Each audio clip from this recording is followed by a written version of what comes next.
පින්වත්නි, බුදුරජාණන් වහන්සේ පෙන්වා දෙන ධර්මය සම්පූර්ණයෙන්ම ලඝු වෙන්නේ හිත නිවා ගන්න තැනකටයි. ඊට වඩා කිසිම ඉලක්කයක් බුදුදහමේ ඇත්තේ නැහැ. එකම ඉලක්කය තමයි සම්පූර්ණයෙන්ම හිත නිවා ගන්න එක. එතකොට හිත නිවා ගන්න ශ්‍රාවකයෙකුට අදාළ වැඩපිළිවෙල භාග්‍යවතුන් වහන්සේ ඊටාම පැහැදිලිව දේශනා කරලා තියෙනවා.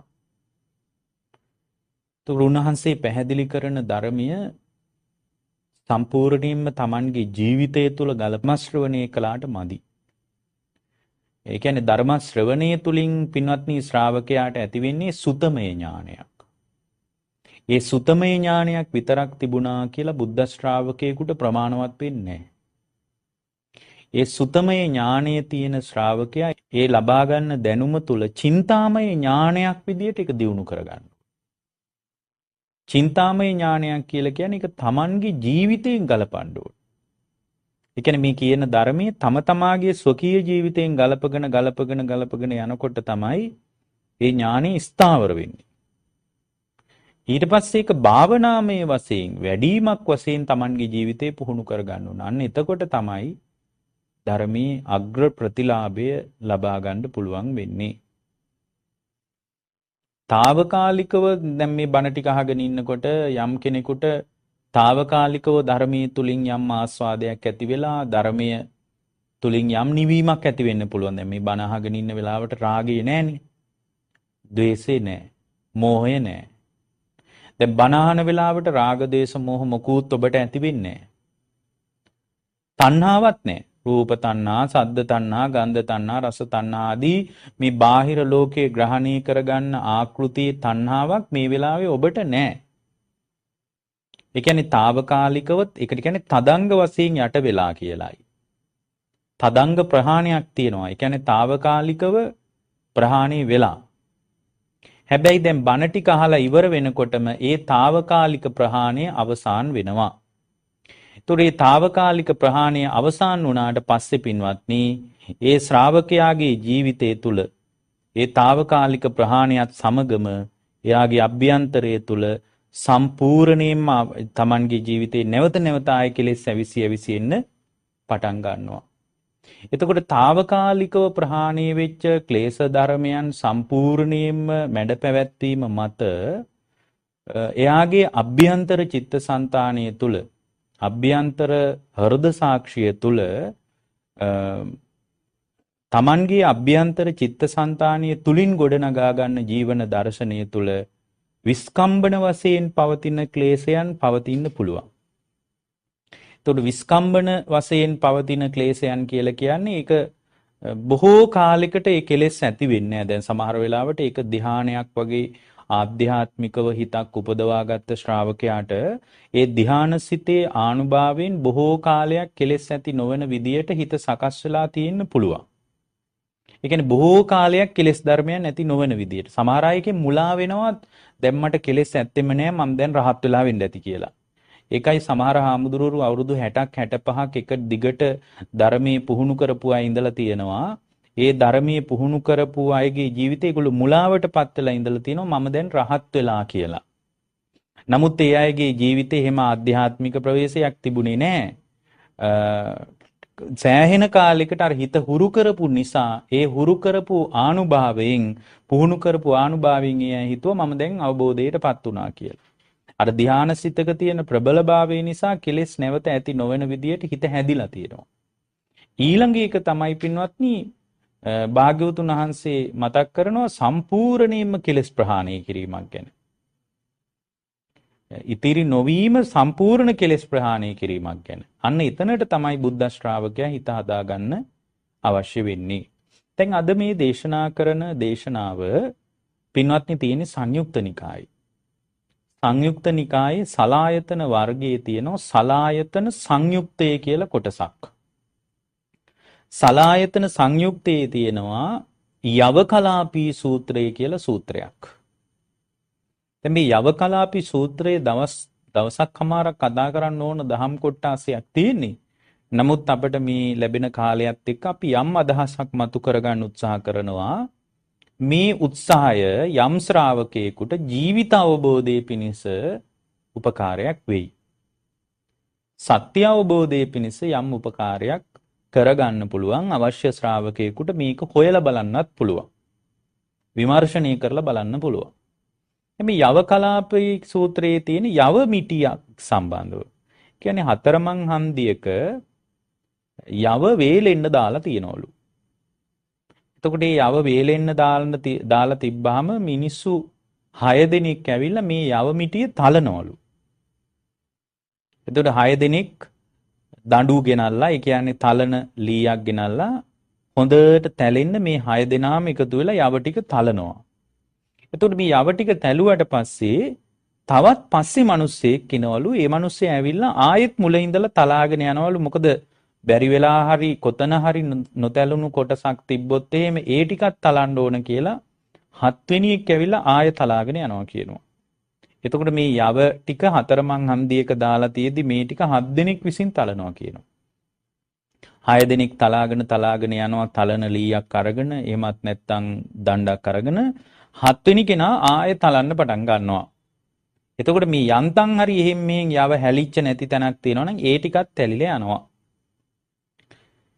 ඉතින් මේ විදිහට පින්වත්නි යව තලන තැලීමක් මුල් කරගෙන බුදුරජාණන් වහන්සේ මේ ආයතන ක්‍රියාවලිය පිළිබඳ පැහැදිලි කරපු විග්‍රහයක් තියෙනවා. ඒ කියන්නේ 7 වෙනි පුද්ගලයා මේක මනාකොටම තලනවා. බුදුරජාණන් වහන්සේ මේ කාරණේ පැහැදිලි කරලා මතක් කරනවා පින්වත් මහණෙනි ස්තේයතාපි භික්ඛවේ පින්වත් මහණෙනි ඒව මේවකෝ භික්ඛවේ අසුතවා පුතුග්ජනා අශෘතවත් පෘථග්ජනෙක් චක්කුස්මින් හඤ්ඤේති මනාපමනාපේහි රූපේහි ඒ පුද්ගලයා මනාප අමනාප රූපයෙන් මනාප අමනාප වශයෙන් ඇසමුල් කරගෙන රූපය ඇතුළට ගන්නවා කියනවා. ඒක කරන්නේ අශෘතවත් පෘථග්ජනයා. ඇත්තට මේ දේශනාවේ තියෙනවා ඒ පුද්ගලයා ඇසෙන් තලනවා. හරියට යව මිටිය තලනවා වගේ ඇස හරහා තලනවා. දැන් මේක ගැඹුරු දේශනාවක් වඩාත් සරල කරලා අපි දේශනා කරන්න උත්සාහ කරනවා. ඇසෙන් තලනවා, කනෙන් තලනවා, නාසයෙන් තලනවා, දිවෙන් තලනවා, කයෙන් තලනවා, මනසින් තලනවා. මේ තැලීම කරන්නේ බාහිර ලෝකය. ඇසට මුණ ගැහෙන රූපය තමයි මේ පුද්ගලයා මේ විදිහට ඇස හරහා තලන්නේ. හරියට යව මිටිය 6 දෙනෙක් එකතු වෙලා හිතේ හැටියට තලාගෙන යනවා වගේ. දැන් මේ විදිහට ඇස මුල් කරගෙන අත්දකින අත්දැකීම මේ දේශනාවේ තියෙනවා අසුතවා පුතුජනා චක්කුස්මින් හඤ්ඤේති මනාපමනාපේහි රූපේහි මනාප අමනාප වශයෙන් ඇසෙන් දකින රූපය තැලීමක් කරනවා කියනවා. හඤ්ඤේති තැලීමක් කරනවා කියනවා. ඊට පස්සේ බුදුරජාණන් වහන්සේ වදාරනවා සචේසෝ භික්කවේ අසුතවා පුතග්ජනෝ ආයතින් පුනබ්බවාය චේතේති. ඊට පස්සේ අර යව තලන තැනට යන්තම් හරි නොතැලුණු කොටසක් තියෙනවා නම් 7 වෙනි එක ඇවිල්ලා ආය තලාගෙන යනකොට මනාකොටම යව ටික තැලෙනවා කියලා අපි කිව්වනේ. ඒ වගේ 7 වෙනි පුද්ගලයාත් ඇවිල්ලා තලනවා කියනවා. ඒ වගේ භාග්‍යවතුන් වහන්සේ මතක් කරනවා සචේසෝ භික්කවේ අසුතවා පුතුග්ජනෝ අශෘතවත් පෘථග්ජනයා ආයතින් පුනබ්බවාය චේතේති. නැවත නැවත අශෘතවත් පෘථග්ජනයා මතු භවයේ ගැනත් ප්‍රාර්ථනා කරනවා කියනවා. කොහොමද මතු භවයේ ප්‍රාර්ථනා කරන්නේ? අනේ මට මේ වගේම ඇස් ලැබෙනවා නම් හොඳයි. මට මේ වගේම ශරීරාංගෝපාංග ලැබෙනවා නම් හොඳයි කියලා මතු භවයේ ගැනත් අශෘතවත් පෘථග්ජනයා කල්පනා කරනවලු. එතකොට මේ කල්පනා කරන්නේ මොකක් නිසාද පින්වත්නි? අසුතවා පුතුග්ජනෝ. එයා ශ්‍රුතවත් ආර්ය ශ්‍රාවකෙක් නෙමෙයි. එයාට තේරෙන්නේ මේ වගේම ඇසක් හම්බුණත් ඇස ASCII ඇස කියන්නේ දුකට කියන පర్యాయ වචනය කියලා එයාට තේරෙන්නේ නැහැ. පින්වත්නි ඇස කියන්නේ දුකට කියන පర్యాయ වචනයක්. සලායතන කියලා කියන්නේ දුක කියන එකයි.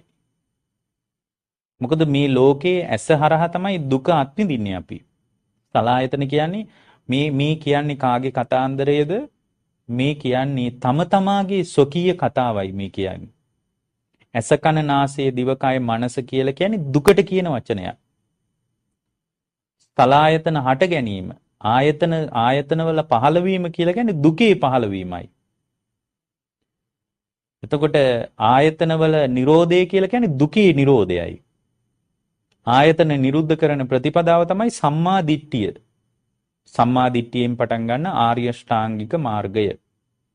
එතකොට මේ ලෝකේ අපි හැම වෙලාවකම පින්වත්නි මේ ඇස හරහා කන හරහා දිව හරහා කය හරහා මනස හරහා මේ ලෝකේ තැලීමක් කරනවා. ලෝකේ තලන්නේ ඇස ඉදිරියට එන රූපයයි අපි තලන්නේ. හරියට යව තලනවා වගේ. ඊට පස්සේ බුදුරජාණන් වහන්සේ මේක විස්තර කරනවා, විසඳනවා කොහොමද? අස්මීති භික්කවේ මඤ්ඤත මේතං මහණෙනි. අස්මීති කියන්නේ මොකද්ද? අස්මීති කියලා කියන්නේ පින්වත්නි මම වෙමි කියන හැඟීම. අස්මීති කියන්නේ මොකද්ද? මම වෙමි කියන හැඟීම. එතකොට මම වෙමි කියන හැඟීම කියන්නේ මේ දේශනාවේ තියෙනවා මඤ්ඤත මේතං. මඤ්ඤත මේතං කියන්නේ මම වෙමි කියන අදහස හැඟීමක් කියනවා. මම වෙමි කියන එක මොකද්ද? ඒක හැඟීමක් කියනවා. ඒක ඇත්තටම රූපේ තියෙන දෙයක් නෙමෙයි කියනවා. දැන් මේ මම වෙමි කියලා අපි හිතනවා රූපේ තියෙන දෙයක් විදියට. දැන් සාමාන්‍යයෙන් අසුරුතවත් පෘථග්ජනෙක් එළියේ දකින රූපේ මම මගේ ආත්මය කියලා ආත්මීය ස්වභාවයෙන් යල්ලන්නේ. ඒකයි මේ දේශනාවේ තියෙන්නේ අස්මීති භික්කවේ මඤ්ඤත මේතම් මහණෙනි මම කියන හැඟීම මම වෙමි කියන හැඟීම මඤ්ඤණාවක් කියනවා. ඒක නිකම්ම ඇති වෙලා නැති වෙලා යන සිතුවිල්ලක් විතරයි කියනවා. ඇත්තටම පින්නන්නේ මේක සිතුවිල්ලක්. මේක මේ බාහිර රූපේ තියෙන දෙයක් නෙමෙයි. සාමාන්‍යයෙන් අසුරුතවත් පෘථග්ජනෙකුට හිතනවා මේක බාහිර රූපේ තියෙන දෙයක් විදියට. මේක ඇත්තටම බාහිර රූපේ තියෙනවා කියලා එයාට හිතෙනවා. නමුත් රූපේ නම් ඇත්තටම මම කියන හැඟීම තියෙන්නේ ඒ රූපේ දකින්න හැමෝටම මම කියලා හැඟීමක් තියෙන්න ඕනද නැද්ද? තියෙන්න ඕන. ඒ වුණාට හැමෝටම හැම රූපයක් ගැනම මම වෙමි කියලා හැඟීමක් නැහෙනි. මගේ කියලා හැඟීමක් නැහෙනි. එහෙමනම් අපිට තේරෙනවා රූපේ නෙමෙයි අර්බුදේ තියෙන්නේ. රූපේ දිහා බලන විදිහ අනුවයි අර්බුදේ තියෙන්නේ. මේ ආයතන 6 පිළිබඳ යථාර්ථවාදීව යම් කෙනෙකුට තේරුණාට පස්සේ මේ ආයතන 6 තුල දැන් අපි හදාගත්ත සංකල්ප ටිකක් මේ තියෙන්නේ. ඇතුලේ තියෙන දෙයක් විදිහට අපිට පෙනුනට මේක සංකල්ප ටිකක්. ඕක මේ දේශනාවේ යවකලාපී සූත්‍රයේ බුදුරජාණන් වහන්සේ ලස්සන උපමාවක් කියනවා. උන්වහන්සේ කියනවා සුරාසුර යුද්ධයක් තිබ්බලු. ඒ සුරාසුර යුද්ධයේදී සමහර කාලවල අසුර පිරිස දිනුවලු. සමහර කාලවල සුර පිරිස දිනුවලු. දැන් මේ යුද්ධයේදී යුද්ධයට යන්න කලින්ම වෛශ්‍රවණ මේ සතරවරන් රජදරුවන්ටත් නායකත්වය දෙන සක්‍රදේවේන්ද්‍රයා කිව්වලු Tamanගේ දිව්‍ය පිරිසට කතා කරලා පින්වත් දෙවිවරුනි නුඹලා දැන් යුද්ධයට යන්නයි ලෑස්තිය. යුද්ධයට ගියාට පස්සේ බැරි වෙලා හරි මේ යුද්ධෙන් ඔබලා දිනුවොත් එහෙම වේපචිත්ති කියන අසුරින්දයා එයා තමයි අසුරයන්ට නායකත්වය දෙන්නේ. වේපචිත්ති කියන අසුරින්දයා පස්පොලකින් ගැට ගහලා මං ඉස්සරහට අරන් එන්න කියනවලු. ඒ කියන්නේ යුද්ධයට නායකත්වය දෙන ප්‍රතිවිරුද්ධ පැත්තේ නායකයා, ඒ කියන්නේ වේපචිත්ති අසුරයාව පස්පොලකින් ගැට ගහලා මං ඉස්සරහට අරගෙන එන්න කියනවලු. ඒතකොට මේ යුද්ධයට යන්න කලින් තමයි සක්‍රදේවේන්ද්‍රයා මේ කතාව කියන්නේ කියනවා. ඊට පස්සේ මේ විදියටම අසුර පිරිසට නායකත්වය දෙන වේපචිත්ති අසුරන් නායකයාත් කියනවලු Tamanගේ යුද්ධයට යන අසුර පිරිසට කතා කරලා උඹලා දැන් යුද්ධයට යන්නයි යන්නේ.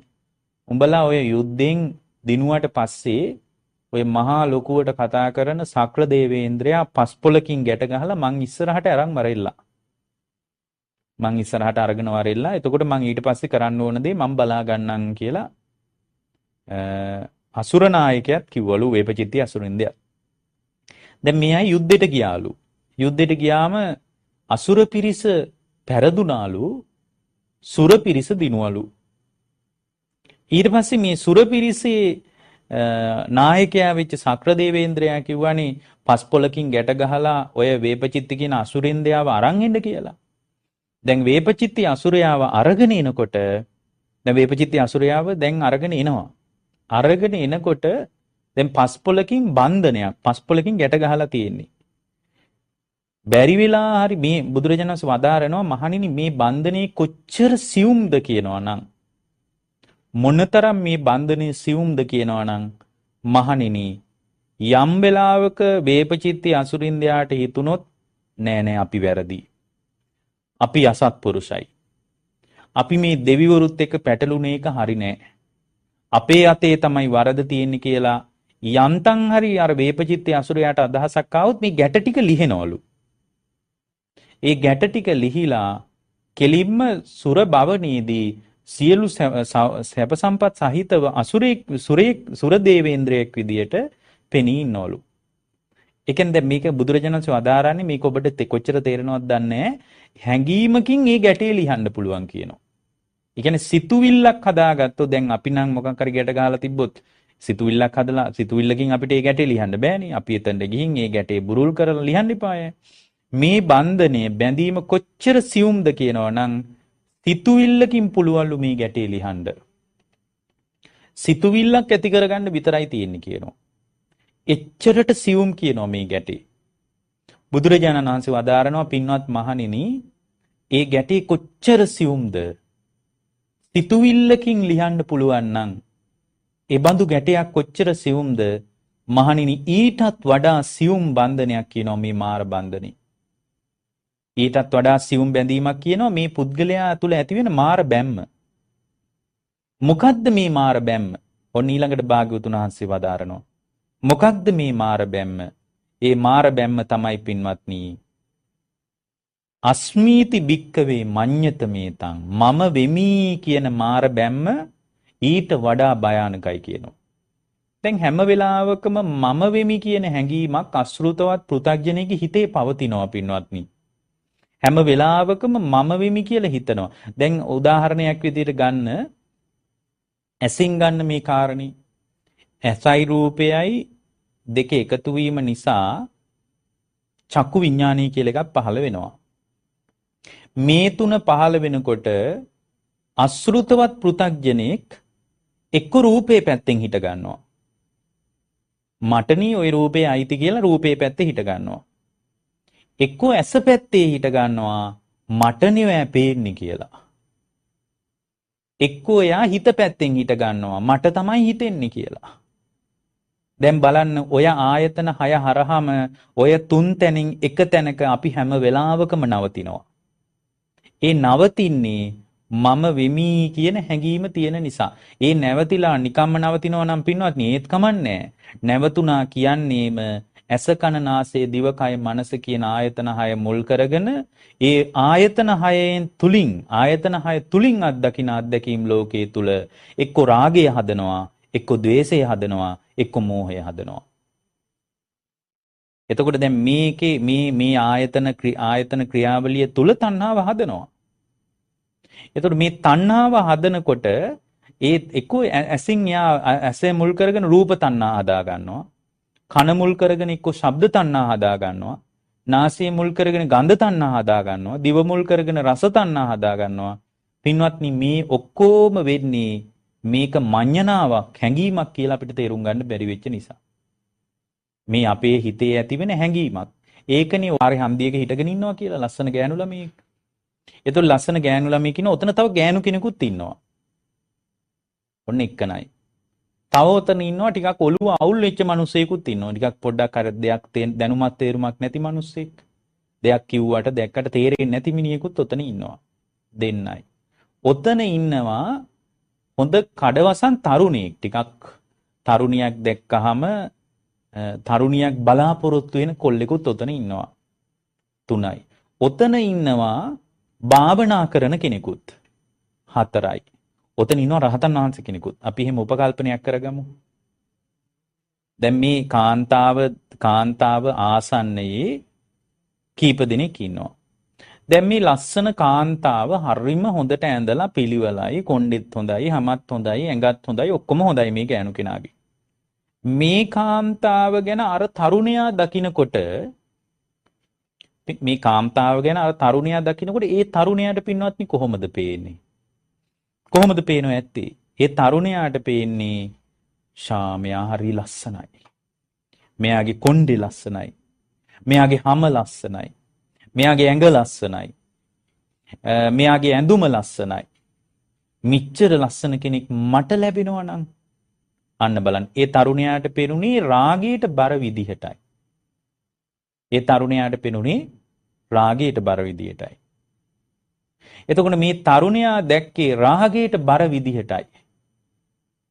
දැන් මේ එකම කාන්තාව දිහා බලන විදිය බලන්න. ඔය අතර හිටිය තව කාන්තාවක්. ඒ කාන්තාව දැන් අර තරුණයාට නිකන් සොම්නසක් හටගත්තා. රාගයට බර නිකන් සුඛාස්වාදයක් හටගත්තා. මේ වගේ කෙනෙක් එක්ක මට පුළුවන් නම් විවාහ වෙන්න. මේ වගේ කෙනෙක් මගේ වෙනවා නම් එහෙම තමයි අර කොල්ලට හිතුනේ. මෙතන හිටියනේ තව කාන්තාවක්. ඒ කාන්තාවට සමහර විට දොම්නසක් ඇති වෙන්න පුළුවන්. මේ දොම්නසක් කියන්නේ නිකන් පටිගයක් වුණත් ඇති වෙන්න පුළුවන්. මෙයා ලස්සනයි. දැන් මට ඉච්චර ලස්සනක් නැහැ. මෙයා හැඩයි. මට කෝ එහෙම හැඩයක්. මෙයාගේ හැම ලස්සනයි. මට මෙහෙම හැමක් නැහැ. මෙයාගේ කොණ්ඩේ ලස්සනයි. මට මේ වගේ කොණ්ඩයක් නැහැ. එතකොට එයාට අර කාන්තාව දකිද්දී නිකන් දොම්නසක්. දැන් බලන්න තරුණයාට සොම්නසක් ඇති වෙනවා. මේ කාන්තාවට දොම්නසක් ඇති වෙනවා. ඊට පස්සේ පින්වත්නි මේක දකින මේ සිද්ධිය දකින මේ කාන්තාව දකින අර ටිකක් ඔලුවක් නැති නිකන් වැඩි දෙයක් හිතන්න කල්පනා කරන්න පරිකල්පන ශක්තියක් නැති මිනිස්සයා දැක්කාම එයාට නිකන් උපේක්ෂාවක් ඇති වෙන්න පුළුවන්. එතකොට කෙනෙක් කියන්න පුළුවන් උපේක්ෂාව නම් හොඳයිනේ කියලා නෑ. ඒ උපේක්ෂාව අඥාන උපේක්ෂාවක්. රූපේ යථාර්ථය දකින්න බැරි උපේක්ෂාවක් ඒක. ඒක ඥානවන්ත උපේක්ෂාවක් නෙමෙයි. ඒතර අර ටිකක් ඔළුව අවුල් වෙච්ච දෙයක් කල්පනා කරගන්න බැරි අනුවන මිනිස්සයා අර කාන්තාව දැක්ක නිකන් උපේක්ෂාවේ. ඒකම අර භාවනා කරන කෙනා දැක්කොත් ඒ භාවනා කරන කෙනාට පේන්නේ ධාතු කොටස් ටිකක්. දෙතිස් මහා කුණප කොටස් ටිකක්. ඇයි අර රහතන් අර හාමුදුරු කෙනෙක් භාවනා කර කර ඉන්නකොට එතනින් අහන්නේ මේ හාමුදුරනේ මෙතනින් මේ කාන්තාවක් යනවත් දැක්ක කියලා ඇහුවම උනාන්ති කියලා තියෙනවනේ කාන්තාවක් නම් දැක්කේ නෑ ඇරතැකිල්ලක් නම් දැක්ක කියලා. එතකොට ඒ හාමුදුරුවෝ දැක්කේ ඒ හාමුදුරුවෝ වඩන කර්මස්ථානයේ තුලින් ඒක දැක්කේ. ඒතොර භාවනා කරපු කෙනෙකුට යෝගාවචරයෙකුට දැක්කහම මේ කාන්තාව දකිද්දි නිකන් ධාතු කොටස් ටිකක් ඊට පස්සේ දෙතිස් මහා කුණප කොටස් ටිකක් විදිහට දකින්න පුළුවන්. රහතන් වහන්සේ ඕක දැක්කොත් දැකීම් මාත්‍රයක් විතරයි. දැක්කා කියන තැන සුතේ සුත මත්තම් භවිස්සති. දැක්කා කියන තැන අතෑරිනවා. දැන් බලන්න මේ කොහොමද පින්වත්නි මම වෙමි මගේ ආත්මයයි රූපේට පණවන්නේ කොහොමද? රූපයට පණවන්න පුළුවන් රූපයේ තියෙන දෙයක් නම් මම බලන විදිය අනුවයි ඒ தත්ත්වය ඇති වෙන්නේ. මගේ බැලීමේ අවුලක් මිසක් රූපේ අවුලක් නෙමෙයි තියෙන්නේ. දැන් බලන්නකෝ මේ කාන්තාව දිහා බලනකොට එක්කෙනෙකුට රාගයත් එක්කෙනෙකුට පටිගයත් එක්කෙනෙකුට උපේක්ෂාවත් එක්කෙනෙකුට මේ යථාර්ථවාදීව නිකන් භාවනා කර්මස්ථානයක අදාළ නිමිත්තට ආවේශ වෙච්ච ස්වභාවයකුත් තවත් උත්තමයකට දැකීම් මාත්‍රයක් පමණයි. දැක්කා කියන තරම දැකලා අතහැරලා යනවා. දැකීම තුලම අතහැරලා යනවා. එහෙමනම් අපට පේනවා අපි මේ හිතාගෙන හිටියට මේක දැන් ඒකයි මේ දේශනාවේ තියෙන්නේ. මේ දේශනාව දිග දේශනාවක්. මේකේ තියෙනවා අස්මීති භික්කවේ මඤ්ඤත මේතං. අස්මීති මම වෙමි කියන හැඟීම නිකන් හැඟීමක් විතරයි කියනවා. ඒක බාහිර රූපේටවත්, බාහිර ශබ්දේටවත්, බාහිර ගඳ සුවඳටවත්, බාහිර රසයටවත්, බාහිර පහසටවත්, බාහිර සිතුවිලි වලටවත් පණවන්න පුළුවන් දෙයක් නෙමෙයි. මේ ලෝකයේ දිහා බලන විදිහ අනුව මගේ හිතේ උද්ගත වෙන තත්වයක් මිසක් මගේ චින්තනයේ අවුලක් මිසක් මෙතන වෙන මොකක්වත් නැහැ. මෙන්න මේ චින්තන අවුල තේරුම් ගත්තට පස්සේ එයාට මේ මාර බැම්මෙන් ලිහෙන්න පුළුවන්. අර හරියට පස් ආකාරයක සක්‍ර දේවේන්ද්‍රයා ඉදිරියට ගේන වේපචිත්ති අසුරින්දයාගේ පස් ආකාරයක බැම්ම වගේ බැඳීමක් ඒ බැඳීම අභිබවා ගියපු බැඳීමක් නම් මාර බන්ධනය. මේ මාර බන්ධනය කියලා කියන්නේ මම වෙමි කියන තණ්හා දිට්ටි වශයෙන් ලෝකේ අල්ලගන්න ගතිය නම් තණ්හා දිට්ටි වශයෙන් මේ ලෝකේ කුමක්ද පින්වත්නි අල්ලගන්න තියෙන්නේ? මේ අල්ලා ගැනීම හරි අල්ලා ගැනීම තුල රහක් තියෙනවම කියලා හිතුවත් පින්වත්නි මේක යථාර්ථය අපිට තේරුම් ගන්න බැරි වුණොත් මොන්න සැප සම්පත් තිබුණත් මොන විදියකට ඔබේ ජීවිතේ ගෙවුණත් තව ඊටාම ස්වල්ප කාලයකින් මම වෙමි කියන හැඟීමත් එක්කම විඩාවෙන් පීඩාවෙන් ඔබට මේ ජීවිතය අතහැරලා දාන්න වෙනවා. ඒ නිසා පින්වත්නි මේ අපේ ජීවිතය තුළ යථාර්ථය අපි තේරුම් ගන්න ඕන. ඇහැ ඉදිරියට එන රූපය තුල යථාර්ථයේ තේරුම් ගත්තාම මම වෙමි කියන හැඟීම ඒ රූපය තුල පවත්වන්නේ නැහැ. ඉතින් මේ ගැඹුරු දේශනාවක් නේ අපි සරලව කියන්නේ පුළුවන් තරම් තේරුම් ගන්න බලන්න. මම වෙමි කියන හැඟීම රූපය තුල පවත්වන්නේ නැහැ. ඇත්තටම රූපය කියන්නේ වර්ණ සටහනක් නේ. වර්ණ සටහන කියලා කියන්නේ සතර මහා ධාතුන්ගෙන් හටගත්ත උපාදාය රූපයක් නේ වර්ණ සටහන කියන්නේ.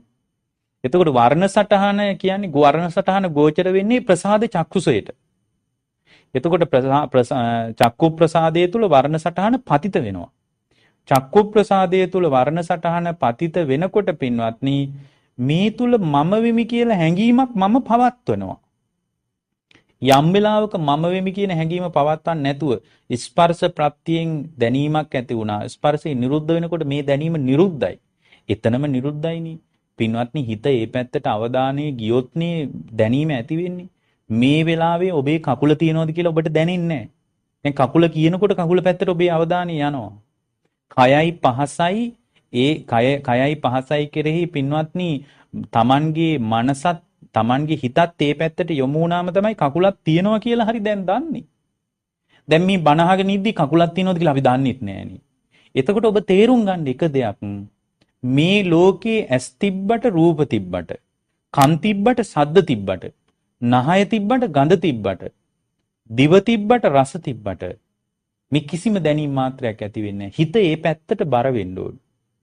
ඒකට අපි කියනවා විඥානය කියලා. චක්කු විඥාන, සෝත විඥාන ආදී විඥානයේ ආකාර හයක් පැහැදිලි කරන්නේ. විඥානේ ඒ පැත්තට නැමුණාම ඊට පස්සේ තමයි පින්වත්නි ඔය දැක්කා කියන මට්ටම, ඇහුණා කියන මට්ටම, මේ ඇහෙන මට්ටමේ ඉන්නේ එතකොටයි. ඇහෙන මට්ටමේ ඉන්න විදිහක් නැහැ. විඥානේ ඒ කෙරෙහි මනස අවධානය යොමු වෙලා නැත්තම් නිදාගෙන ඉන්න මිනිහෙකුට හොඳට බනින්නකො කනට කරලා ගොරෝ නිදාගෙන ඉද්දි ඒ මනසට කිසි ගාණක් නැහැ. උදේ ඊට පස්සේ නැගිට්ටට පස්සේ ආ වෙනදට වඩා හොඳට කතා කරනවා. ඇයි? කන් තිබ්බේ නැද්ද? තිබ්බා. ශබ්ද මාත්‍රයක් ගියේ නැද්ද? තිබ්බේ නැද්ද? තිබුණා. මොකක්ද තිබ්බේ නැත්තේ? මනස ඒ පැත්තට නැමිලා නැහැ. එතකොට මේ මානසික අවධානයත් මේ ස්පර්ශයේ නිසයි මේ සියලු විඳීම් පහළ වෙන්නේ. ඒ අහන දේ නිසා සුඛ වේදනාවක් හෝ දුක්ඛ වේදනාවක් හෝ මධ්‍යස්ථ විඳීමක් හෝ හිතේ ජනිත වෙන්නේ ස්පර්ශයේ ප්‍රත්‍ය කරගෙන. ස්පර්ශය කියන්නේ ওই කාරණා තුන එකතුව. මේ තුන එකතු වෙච්ච නැති තැනක ස්පර්ශයක් නැහෙනි. ස්පර්ශය කියන්නේ තනි මායාවක්. ස්පර්ශේ මායාව පැහැදිලි කරන්න මේක වෙලාව නෙමෙයි. ස්පර්ශය කියන්නේ තනි මායාවක් පින්වත්. ස්පර්ශයේ යථාර්ථය අපි ඉස්සරහට තව දේශනාවකදී ඔබට අපි යම් විදියකින් පැහැදිලි කරන්න උත්සාහ කරන්නම්. මඤ්ඤණාවක් මේක. මඤ්ඤණාවක් කියන්නේ මොකද්ද? හැඟීමක්. මේ හැඟීම් ටිකක් විතරයි මෙතන ක්‍රියාත්මක වෙන්නේ. යථාර්ථය තුල එහෙම එකක් නැහැ පින්වත්නි. මම වෙමි කියලා මේ රූපේ දකිනකොට මනසින් නැඹුරු වෙනවා. හරියට පොඩි ළමේ කණ්ණාඩි ඉස්සරහා රැවටෙනවා වගේ අපිත් ඇස් ඉස්සරහා දැන් රැවටිලා ඉන්නේ. කන ඉස්සරහා රැවටිලා ඉන්නේ. දැන් පොඩි ළමයෙක් කණ්ණාඩිය දිහා බලාගෙන කණ්ණාඩියට අත වනනකොට කණ්ණාඩියට hina වෙනකොට කණ්ණාඩියට කතා කරනකොට අපිට හිතෙනවා අනේ මේ පොඩි එකාට මොකුත් තේරෙන්නේ නැහැ කියලා. නමුත් පින්වත්නි පොඩි ළමේ කණ්ණාඩි ඉස්සරහා රැවටෙනවා වගේම දැන් අපිත් ඇස ඉස්සරහා රැවටිලා ඉන්නේ. ඒක අපිට තේරෙන්නේ නැහැ. ධර්මයෙන් බලනකොට තමයි තේරෙන්නේ මමත් ලදරුවෙක් වගේනේ කියලා. ලදරුවෙක් විදියට මමත් ඇස ඉස්සරහා රැවටුණා. මේ යථාර්ථයේ තේරුණාට පස්සේ පින්වත්නි ඇහැ ඉදිරියට කොච්චර රූපාවත් ඒ රූප රැඳෙන්නේ නැහැ. ඒ රූපය ඇහි රැඳෙන්න විදිහක් නැහැ. මොකද ලස්සන සිද්ධියක් මම කියන්නම්. එක ගණිකාවක් හිටියා ಭಾರತේ විමලා කියලා. විසංගනක්. විමලා කියන ගණිකාව දවසක් මොග්ගල්ලාන මහරහතන් වහන්සේ ළඟට එනවා. ඒතර විමලා කියන්නේ විමලා ඇත්තටම අවබෝධයටපත් වුණු තෙරණියක්. විමලා තේරි ගාතාවේ තියෙනවා ඒ කාර්ය මම හරි ලස්සනයි මං කොච්චර හැඩයිද කියනවා නම් ඒ කාර්ය මම සමහරලාට ලස්සනට ඇඳගෙන හොඳට ලස්සනට සැරසිලා මේ හොඳට ඇඳුම් පැළඳුම් වලින් ඇඳගත්තාම මිනිස්සු මාව වර්ණනා කරනවා ශාවයාද ලස්සනයි කියලා. මම මේ හිස් මිනිසුන්ගේ වර්ණනාවට හරියන විදියටයි ඇඳ කියනවා. ඒ මෝඩ ජනයාගේ වර්ණනාවට යම් විදියකටද ගැලපෙන්නේ ඒ බඳු ගැලපෙන හැටියටයි මම අඳින්න පටන් ගත්තේ. එතකොට මිනිස්සු මම දැක්කාම කිව්වා පුදුම ලස්සනක්. මේසා ලස්සනක් කියලා මිනිස්සු මා වර්ණනා කළා. ඒ වර්ණනා කරනකොට මම අඟපසඟ පෙන්නා බාගෙට ඇඳගත්තා කියනවා. මං ඒ විදියට හොඳට ඇඳගෙන දැන් බලන්න මේ විමලා කියන වෙසංගනගේ කතාව මම ඒ කාලේ හොඳට ඇඳගෙන මම මගේ සිටු මගේ මාලිගාවේ කියන්නේ ඒගොල්ලන්ට හොඳට ධනිය තිබිලා තියෙනවා. මගේ ගෙදර ඉස්සරහා මම එහෙට මෙහෙට ඇවිදින්නේ මුවන් අල්ලන්න උගුල් අටවන වැද්දෙක් වගේ කියනවා. මුවෙක් අල්ලන්න උගුලක් අටවපු වැද්දෙක් වගේ මම තරුණයෙක් යනකම් තරුණයාව මගේ දැලට දාගන්න මම අර මෝඩ ජනයාගේ මුසපත් වීමට ගැළපෙන විදියට ඇඳගෙන මම මෙහෙට මෙහෙට දොරකඩ ඇවිද්දා කියනවා. ඒ ඇවිදිනකොට මට සමහර තරුණයෝ වශී වුණා කියනවා. එහෙම ජීවිතයක් මට තිබ්බේ කියනවා. මුවන් අල්ලන වැද්දෙක් වගේ මම මිනිස්සු තරුණයන්ව ලුහු බැඳා කියනවා. මේ තරුණියෝ මා කෙරේ ඇදී ආවා කියනවා. මාව දැක්කාම ඇදිලා ආවා කියනවා. දැන් මෙන්න මේ විමලා කියන ගණිකාවට දවසක් මොග්ගල්ලාන මහරහතන් වහන්සේ අභිමුඛ වෙනවා. ඒ සිද්ධිය තමයි මට කියන්න උවමනාව තියෙන්නේ. මේ විමලා කියන වෙසංගන සම්බන්ධ ගොඩාක් විස්තර තියෙනවා. විමලා කියන වෙසංගන දවසක් මොග්ගල්ලාන මහරහතන් වහන්සේ අභිමුඛ වෙනවා. මුගලන් හාමුදුරුවෝ අන්දවණී භාවනා කර කර ඉන්නවා. මුගලන් මහරහතන් වහන්සේ භාවනා කර කර ඉන්නකොට මේ විමලා කියන ගණිකාව වෙසංගනේ කොහේ හරි ගමනක් යනකොට මේ මුගලන් හාමුදුරුවෝ ගහක් යට භාවනා කරනවා දකින්නවා. උන්වහන්සේ බොහොම කඩවසන් කෙනෙක්. හරියට නීල මාණික්කයක් වගේ. හරීම කඩවසන්. බොහොම දේහධාරී ආරෝහ පරිණාහ ශරීරයක් තිබුණ බොහොම පෘෂ්ටිමත් ඇඟක් තිබිලා තියෙනවා. මොග්ගල්ලාන මහරහතන් වහන්සේ දැකලා මේ විමලා කියන වෙසංගනට හිතිලා තියෙනවා අනේ මෙබඳු රූපයක්. නීල මාණික්කයක් වගේ මෙබඳු රූපයක්. මොකට කසාවතකින් මේක වහගෙන මේ ලස්සන ජීවිතේ වනස ගන්නවද දන්නේ. දැන් බලන්න එයාට හිතුනේ එයාගේ කල්පනාවේ හැටියටයි. දැන් මේ පැවිද්ද කියන්නේ මහා අනවශ්‍ය දෙයක් විදිහට සමහර විට භෞතිකවාදීව හිතන තරුණයෙකුට මිනිසෙකුට හිතෙන්න පුළුවන්. පැවිද්ද කියන්නේ නොවිය යුතු දෙයක්. දැන් සමහර අය එහෙම කියනවත් නේ. දැන් පැවිදි වෙච්ච අය දැක්කහම සමහර අය කියනවා මොකටද පැවිද්දක්? පැවිද්දක් කිසිම තේරුමක් නැති දෙයක්. පැවිද්දක් වැඩක් නැහැ. ඊට පස්සේ සමහර දැන් අසත්පුරුෂ කතාවක් තියෙනවා පැවිදි වෙන්නේ කෑම බලාගෙන කියලා. දැන් ලංකාවේ සමහර අය මේ භෞතිකවාදයට බර ලංකාවේ ඉන්නවා නිරාගමික කියලා කිසි ආගමක් නැති කොටසක්. හැබැයි ඒගොල්ලෝ විද්‍යාව ආගමක් වගේ අදහනවා. මේ එහෙම කොටසක් ඉන්නවා. ඒ අය කියන්නේ පැවිද්ද කියන්නේ කෑම නැතිකමට හම්බෙන්නේ දෙයක්. කෑම නැත්තම් පැවිදි වෙනවා නම් පොලිමේ ඇවිල්ලා මහාන වෙන්න එපාය මේ දවස්වල. මිනිසුන්ට කන්ද නැහෙනේ. පැවිද්ද කියන්නේ අතිශය සත්පුරුෂ සුන්දර අවධියක්. ඒකට పూర్ව බෘත පුණ්‍ය බලයක් තියෙනුත් නැත්තම් පැවිද්දට එන්න බෑ. ඉතින් මේ පැවිද්ද කියන්නේ මහා ආශ්චර්යවත් දෙයක්. ඒතර දැන් බලන්න මේ කාමභෝගී ලෝකයට පේන්නේ පැවිද්ද කියන්නේ මහා අසත්පුරුෂ වැඩක් වගේ. දැන් සමහර අය ඉන්නවා පැවිදි වෙනකොට කියනවා මේ ජාතිය විනාශයි කියලා. ඒතර පැවිදි වෙනකොට ජාතිය විනාශයි කිව්වට කවුරුත් කියනවද මේ මිනිස්සු තරුණයෝ බයික් වල හැප්පිලා මැරෙනවා. ඊට පස්සේ විවිධ සල්ලාලකම් වලට අහු වෙලා ජීවිත විනාශ කර ගන්නවා. විවිධ මද්ද්‍රව්‍ය වලට ඇබ්බැහි වෙලා හිරගත වෙනවා ජීවිතාන්ත දක්වා හිරේ. එතකොට කවුරුත් කියනවද අනී ජාතිය රකින්නේ කවුද කියලා? කියන්නේ නැහැ. එතකොට මේ චෝදනාවෙම තියෙනවා පොඩි අසත්පුරුෂ ගතියක්. පැවිද්ද කියන්නේ අතිශය දුර්ලභ ප්‍රතිලාභයක්. එතකොට දැන් මේ කසාවතින් වහගෙන ඉන්නකොට විමලා කියන වෙසංගන දැක්කේ හරියට මේ කරන්නේ මේ කසාවතින් මේ මෙච්චර සුන්දර ශරීරයක් වහගෙන ජීවිතේ වනසා ගැනීමක් කියලා හිතුවා. හිතලා එයා අර මුගලන් හාමුදුරුවෝ භාවනා කරන තැන මේ ගෑනු කෙනා නටන්න පටන් අරන් තියෙනවනේ.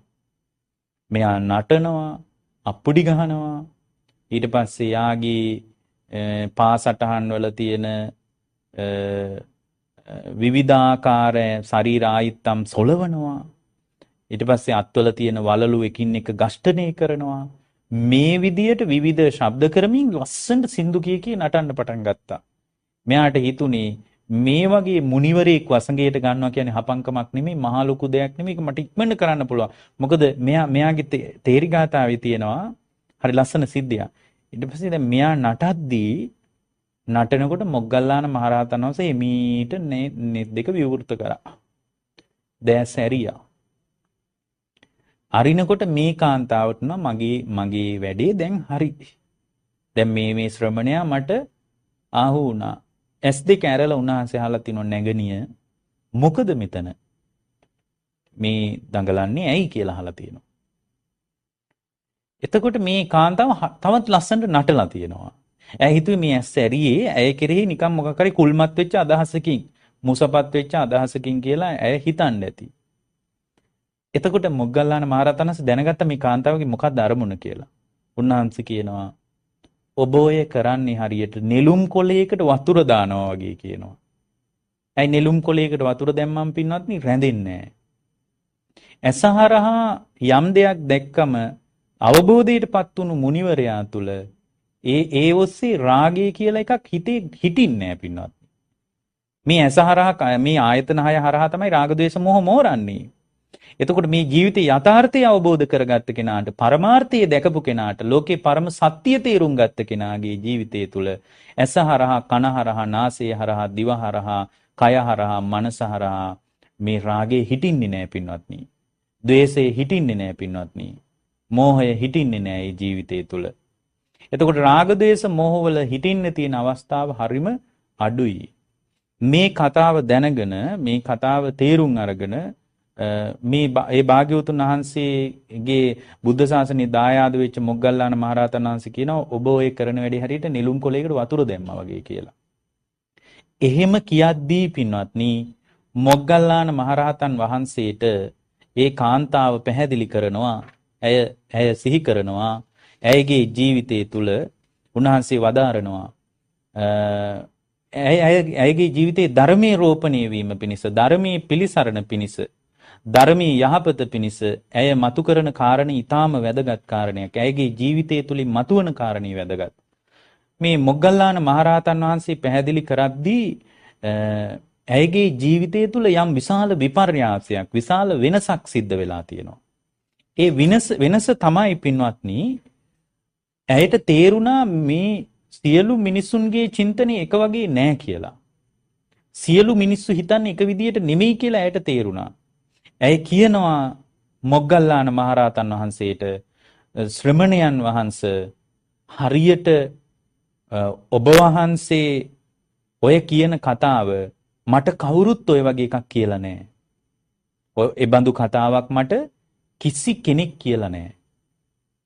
මම නටද්දී, මම දකිද්දී, මම ගයද්දී, මම නර්තනයේ යෙදෙද්දී මේ තරුණිය මට වශී වෙන්නේ හරියට, මේ මිනිස්සු මට අහු වෙන්නේ හරියට නාකි මීරැලක් මඩකට එනවා වගේ. නාකි මීරැලක් මඩට දුවනවා වගේ මට අහු වෙන්නේ. එතකොට මේ මොග්ගල්ලාන මහරහතන් වහන්සේ කියනවා නැගණිය මේ මගේ හිත ඔබට සොලවන්න බෑ කියනවා. ඔබ කරන්නේ හරියට අවකාශයේ චිත්‍ර අඳින්න හදනවා වගේ වැඩක් කියනවා. ඔබ කරන්නේ හරියට මඳුරු පියාපතකින් මහා මේරුව වහන්න හදනවා වගේ වැඩක් කියනවා. ඔබ කරන්නේ හරියට පළඟැටියේ ගින්නත් එක්ක හැප්පෙනවා වගේ වැඩක් කියනවා.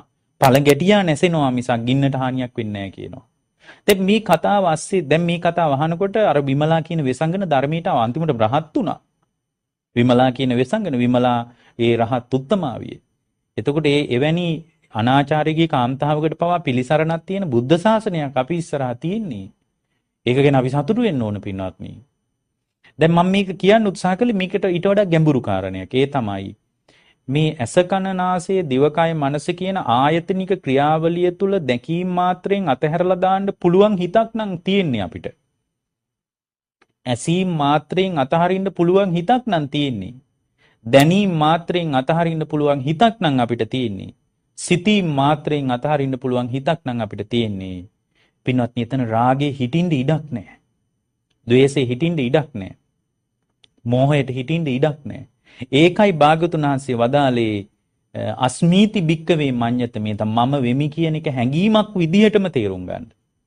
මම වෙමි කියන එක හැඟීමක් විදිහටම තේරුම් ගත්තට පස්සේ ඒ හැඟීම තුල පින්වත්නි තමන්ගේ වසඟේ පවත්වන්න හදන්නේ මම කියන එක හැඟීමක් විදිහට තේරුම් ගන්න බැරි වුණාට පස්සේ එයා රූපේ පැත්තෙන් මම කියලා හිට ගන්නවා.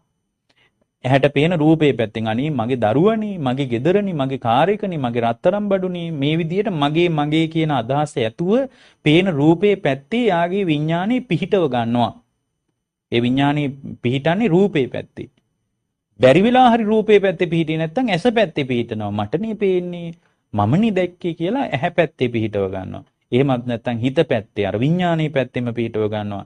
මට හිතෙනවා. මටමයි හිතෙන්නේ. මටමයි දැනෙන්නේ මේ විදිහට Tamanගේ පැත්තේ විඥානය පිටව ගන්නවා. පින්වත්නි මේ යථාර්ථය හොඳට තේරුම් ගන්න. මේ ලෝකේ අනාගතයේ වන්නේය කියන මඤ්ඤතයක් පවතිනවා. හරියට 6 දෙනෙක් තැළුවට පස්සේ යවමිටියක් 6 දෙනෙක් තලලා ඉවර වුණාම 7 වෙනි කෙනෙකුත් ආයෙ තලනවා කියලා. අපි මතක් කරේ අර 7 වෙනි ඇවිල්ලත් යව ටික තලනවා කියලා. ඒ වගේ මේ මම වෙමි කියන හැඟීම පැවතුනොත් පින්වත්නි එයාගේ ජීවිතය තුළ සචේසෝ භික්කවේ අසුතවා පුතුග්ජනෝ ආයතින් පුනබ්බවාය චේතේති. එයාගේ ජීවිතය තුළ නැවත නැවත පුනර්භවයක් ප්‍රාර්ථනා කරනවා. අනේ මේ වගේ මේ බඳු ඇස් මට හම්බ වෙනවා නම් මේ බඳු කම් මට හම්බ වෙනවා නම් කියලා අනාගතේ ප්‍රාර්ථනා කරනවා. ලෝකේ යථාර්ථය දකින්න. ලෝකේ යථාර්ථය කුමක්ද පින්වත්නි? යථාර්ථය තමයි මේ ලෝකේ යථාර්ථය තමයි සියල්ලම හටගෙන සියල්ලම නිරුද්ධ වෙනවා. මේ ලෝකේ සියලු ධර්ම හටගෙන සියලු ධර්ම නිරුද්ධ වෙනවා. ඒ යථාර්ථයේ සියල්ල තුලම මේ යථාර්ථයේ දකින්න එකට කියන්නේ යංකින්චි සමුදය ධම්මං සබ්බන්තං නිරෝධ ධම්මං. සියල්ලම සමුදයයි සියල්ලම නිරෝධයයි. මේ සියල්ලම සමුදය නිරෝධය වෙන එක નિરાයාසයෙන් ඔබේ හිතේ යම් දවසක උද්ගත වුණොත් ඒ උද්ගත වෙච්ච ශ්‍රාවකයා තුල මේ සියලු අත්දැකීම් ඇස කන නාසය දිවකය මනස කියන අත්දැකීම් ලෝකයේ තුලම යථාර්ථය හටගෙන නිරුද්ධ වෙනවා කියන ස්වභාවය නම් ඒ ස්වභාවය තුල සම්පූර්ණයෙන්ම පින්වත්නි දුක ඉවර වෙලා යනවා. එතකොට මේ හැඟීම පවත්වන්න ගියාට පස්සේ එයා කල්පනා කරනවලු මේක දීර්ඝ විස්තරයක් තව මැදින් පැහැදිලි වෙනවා. අයමාස්මීති මඤ්ඤත මේතං භවිස්සanti මඤ්ඤත මේතං න භවිස්සanti මඤ්ඤත මේතං. ඊට පස්සේ එයා කල්පනා කරනවලු රූපී මඤ්ඤත මේතං අරූපී මඤ්ඤත මේතං. මේ කියන්නේ මේක සමහරට සූත්‍රය බැලුවම කෙනෙකුට තේරෙන්නේ නැති වෙන්නත් පුළුවන්. මේ විදියට මේ මම වෙමි කියන හැඟීම මේ විදියට පවත්වනවා කියන එකේ මං හකුලවල ඔබට කියන්න මොකද්ද මේ කියන්නේ කියලා.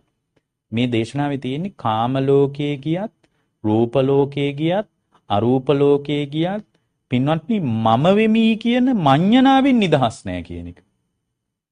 දැන් ಭಾರತයේ සමහර ශ්‍රමණ කණ්ඩායම් හිටියා. ඒගොල්ලෝ ධ්‍යාන දියුණු කළා. දියුණු කරලා අරූපාවචර බඹලෝ යන්න පටන් ගත්තා. ඒගොල්ලෝ හිතුවා මේ සසර ධනව්වේ සංසාරික චර්යාවේ සංසාරික චාරිකාවේ සුන්දරම තැන බඹලෝ කියලා හිතුවා. ඇයි දිග ආයුෂයක් තියෙනවා. ඒගොල්ලෝ හිතුවා එතන හොඳයි කියලා. දැන් භාග්‍යවතුන් වහන්සේ මේ කාරණේදී මතක් කරනවා මේ මඤ්ඤණාවෙන් නිදහස් නැහැ කියලා. රූපාවචර අරූපාවචර මේ කිසිම තැනක මඤ්ඤණාවෙන් නිදහස් නැහැ. ඒ කියන්නේ එහෙනම් කාම ලෝකයේ තුලත් රූප ලෝකයේ තුලත් අරූප ලෝකයේ තුලත් මම වෙමි කියන හැඟීම පවතිනවා. ඒකනේ රූප බඹලෝ ගියපු කෙනත් ආයෙත් සුගතිය බඹලෝවට ගියපු කෙනෙක් දෙවෙනි ජීවිතේ සුගතියට එන්නේ ඇත්තට. හැබැයි සුගතිය කියන්නේ ආයෙ මනුස්ස ලෝකෙට එන්න පුළුවන්. මනුස්ස ලෝකෙට ආවට පස්සේ ආයෙත් නිරේට වැටෙන්න ඉඩ කඩක් තියනවද නැද්ද? තියෙනවා. අන්න ඒකයි බඹලොවත් බුදුරජාණන් වහන්සේ අගය කළේ නැත්තේ. බඹලොවත් අගය කරපු නැති අවස්ථාවක්. ඒ නිසා කාම රූප අරූප කියන මේ කිසිම තැනක පින්වත්නි මම වෙමි කියන හැඟීමෙන් නිදහස් නැහැ. හැබැයි ඒක නිදහස් වීම පිණිස මේ මොහොතේත් ඔබට මේ ධර්මයේ ඔබේ කනට වැටෙනවා. මේ මඤ්ඤණාවෙන් නිදහස් වෙන ක්‍රමයක් තමයි පින්වත්නි මේ ලෝකේ බෙද බලන්න. මේ ඝන සංඥාව නිසා තමයි මම වෙමි කියන හැඟීම හරියට පවතින්නේ. මේ ඝන සංඥාව නිසා මේ ඝන සංඥාවෙන් එයා සංඥා විපල්ලාසයට අහු වෙලා ඉන්නේ. සංඥාවෙන් මුලා වෙලා ඉන්නේ. මේක බෙද බලන්න. බෙද බලනකොට ඇත්ත තේරෙයි. බෙදනකොට අර වටිනාකම ටික අඩු වෙන්න පටන් ගන්නවා. දැන් අපි හිතමුකෝ මිනිස්සෙක්ගේ ඇහැ ඉදිරියට එන රූපයක් තියෙනවා ඇඳුමක් කියලා. ඒතර ඇඳුමක් තියෙනවා. ඊට පස්සේ ආයේ ඇඳුම කොහොම හරි කොහේ හරි ගිහින් තියෙන තැනක් බල්ලා ගන්නවා. දැන් ටීවී එකේ ඇඳුමක් දැක්කහම හිතන්නකෝ. ඒ ඇඳුම අරගෙන මේ මිනිස්සයා ඔන්න දැන් ඇඳුම අරගෙන ගෙදරට එනවා.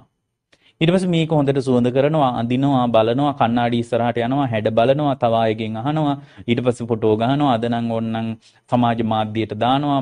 මේ ඇඳුම කොහොමද කියලා අහනවා. ඊට පස්සේ මිනිස්සු එකකින් මුසපත් වෙලා කොහෙන්ද ගත්තේ, කොහොමද ගත්තේ, කීයක් වුණාද කියලා මිනිස්සුත් එකකින් කුල්මත් වෙනවා. එහෙම එකක් නේ තියෙන්නේ. ඒතකොට මේ විදියට ඇඳුමක් ගත්තාම දැන් එයාට හිතෙනවා ඇඳුමෙම මොකක් හරි වටිනාකමක් තියෙනවා. එතකොට දැන් ඇඳුමේ වටිනාකමක් නැහැ කියලා කෙලින්ම කිව්වොත් එහෙම මේ අසෘතවත් අන්ධබාල පෘථග්ජනෙක් අහන්න පුළුවන් නෑනේ මේක රුපියල් 5000ක් විතර වුණා කොහොමද වටින්නේ නැහැ කියන්නේ කියලා. ඒ වගේ මේ බොළඳ තැනකින් එහෙම නෙමෙයි අපි මේ ධර්මයේ කතා කරන්නේ. මේකට වඩා ගැඹුරුයි. දැන් ඇඳුමක් ගත්තාම අපිට හිතෙන්න පුළුවන් ඇඳුමේම වටිනාකමක් තියෙනවම කියලා. ඇඳුමේමයි වටිනාකම තියෙන්නේ කියලා හිතනවා. පින්වත්නි ඇඳුම මුල් ස්වභාවයට ගිහින් බලන්න.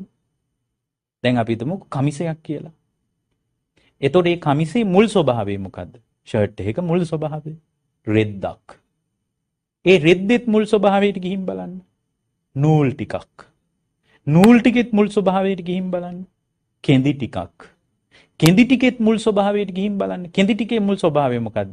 ඒ කියන්නේ කෙඳි අරන් තියෙනවා පටපණුවන්ගෙන් ඊ කාලේ. එතකොට කෙඳි එහෙම අපි නිකන් එක පැත්තකින් බලමු. කෙඳි ටිකේ මුල් ස්වභාවය පටපණුවා. පටපණුවෙක්ගේ මුල් ස්වභාවය එයා කාපු කෑම ටික. දැන් මේ කමිසේ යථාර්ථය මොකද්ද පින්වත්නි බෙදාගෙන යද්දී? අන්න එතකොට ටික ටික තේරෙනවා අර වටිනාකම බාල වෙලා මේකට කියන්නේ විභජනය. බෙදලා විස්තර කරලා දැනගන්නවා. එතකොට එහෙම දැනගන්නකොට තේරෙනවා දැන් රාගය කියලා මොකකටද බැඳින්නේ පින්වත්නි? දැන් තණ්හාව කියලා පටපණුවට බැඳෙන්නද? පරමාර්ථයක් විදියට කුමකටද දැන් රාගය හදාගන්නේ? කුමකටද තණ්හාව හදාගන්නේ? තණ්හාව හදන්න දැන් මොකද්ද ඉතුරුනේ ෂර්ට් එකේ?